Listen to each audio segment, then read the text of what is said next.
before she became the fearless leader of Cardinal Gibbons athletics, Louise Crocco became a fixture on the fields and in the gyms of her hometown, Albany, New York. Well, I always watched my brothers play. We used to always go down to what we called the farm, and everybody would be playing sports, and it wasn't really thought of highly at that time for a girl to go in there and start playing. But I would always try to sneak in there some way. They used to say, "Louise, you want to play?" I said, "I thought you just said it was the guys that are playing." And they said, "No, you can play because you're good." I said, "Okay." She proved just how good after moving to Florida and enrolling at Cardinal Gibbons in 1963. Louise played volleyball and softball, but it was her basketball skills that earned her a scholarship to Broward Community College. 3 days before we were going to compete, the AD came out and told us with the coach that, I don't know why, but the funding was rescinded. So we weren't going to have basketball. Obviously, we were all crushed because we were working so hard for it. Her collegiate career over before it started, Louise focused instead on AAU softball, even winning a national title. It was Sister Marie Schramko, one of the founding principals of Cardinal Gibbons, who suggested she pursue a physical education degree to become a teacher and coach. That wasn't easy either. My senior year, I went in there to take a coaching course. He goes, "Louise, we're sorry, but you can't take this because you're a woman." I said, "Get out of here." I said, "Really?" And they said, "No, you can't take this course. You have to be a male student in order to participate in this class." I said, "Okay, I guess that's the way it is." So what I did was I went to clinic after clinic for all the different sports. By the time she graduated from Florida Atlantic University in 1969, the girls' volleyball, softball, and basketball programs she loved as a student at Cardinal Gibbons had disappeared. So, with Sister Marie's support once again, she began rebuilding, never dreaming of the dominance to come. I was going to start it from the beginning. So I had a good chance of changing something. I had a meeting with all the girls, and I explained to them, if you want to do intramurals, that's for just fun. I said, if you want to play varsity sports, it has to be taken serious. And they were all for it. The players were on board, but as a female student athlete and coach, other crucial pieces were still missing. Well, we didn't have a gym, so we just played outside. The tires filled with cement, and we used to roll them out there and put the nets up. We used to have a girl up on the roof, and she used to throw the ball down when it came because it always would go back up there if somebody passed it bad. Her former players know Louise has never been one for excuses. We knew that this is the best we could have, and we better deal with it because we love the sport. I don't want anybody to feel sorry for us. What doesn't kill you makes you better, and there's no doubt about that. We dealt with everything that we could deal with, and we did it in a positive way. There was a lot that was unfair, but if you start brooding about everything that's unfair, you never go anyplace. So we just worked to the best of our ability at everything we did. A few years into her tenure, Title IX began to slowly prompt change, including the addition of an indoor volleyball court. And as they adjusted to shared gym time, students rallied around one another.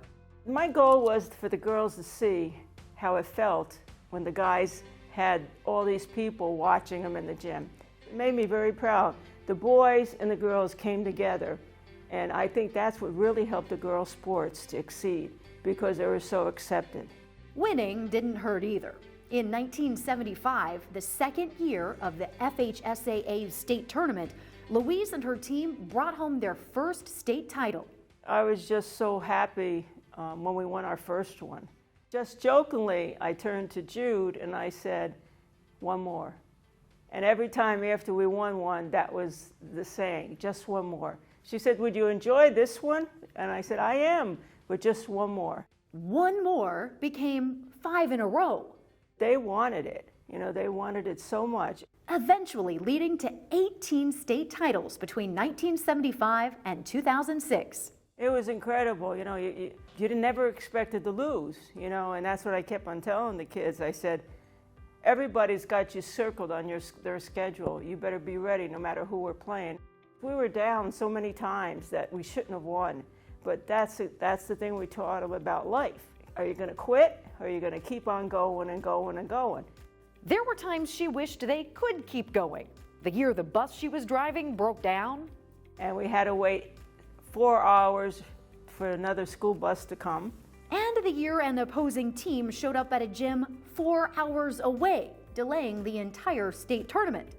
We're ready. They serve the ball. It's about 10 o'clock at night or something. The girl serves it, hits the net. The screws pop out of the ground. The net goes like this. And I turned to Jude. I said, don't tell me this is an omen. We had to wait for the maintenance men to come, make new screws, and then play. And we won. It was really close, but we won. Being the best took creativity and at times self-sacrifice. We came up against this girl who was called Tina Gunn, who was 6'4". When she used to hit the ball, she hit the ground and would hit the ceiling.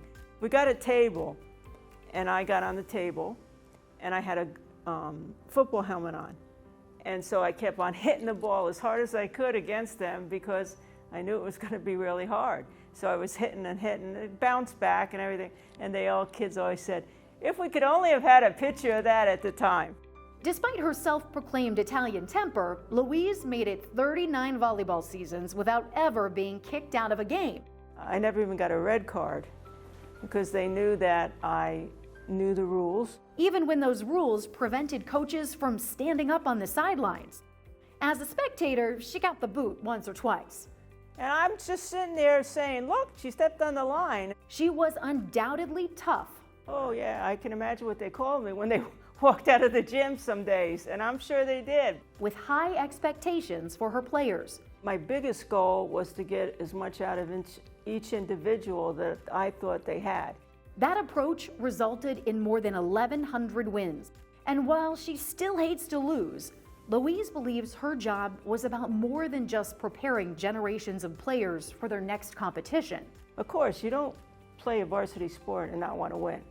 And anytime we would come up short, I wanted them to understand. You might have lost the game, but you didn't lose the war because you learned so many different things about life through sports. And I said, and I wanted them to understand that. And I used to say, if you look in the mirror and you know you gave everything you could, there's nothing else you can do. I'm just so proud of them, and I'm proud of all the people that were involved.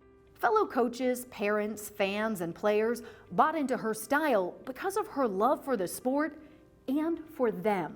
It's why she's stayed in touch with so many over the years, thanks in part to Facebook.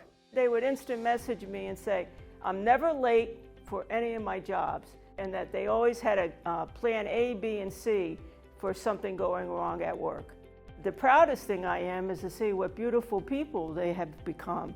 And I don't care what they're doing, as long as they're doing it to the best of their ability.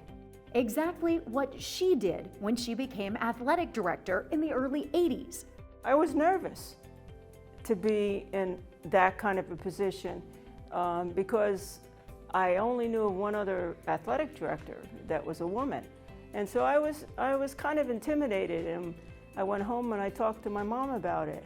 And she said, you have to do it better than anybody else because you're going to affect the women that come after you. She said, and I know you'll do it. With student success at the heart of each decision, one powerhouse built another. It's only fitting that Louise Crocco's second home will soon bear her name. It's just, it's overwhelming. I feel like I'm taking this in honor of everybody before me and everybody that's going to be after me. I think we really need to think about the pioneers before us and everybody who's going through, because if you don't look at the past, you can't appreciate what's going on now. And I think that's so important that, I'm taking this for everybody who ever had anything to do with me. I just want to say thank you to them, because if it wasn't for all of everybody that committed to the program, this would have never been possible.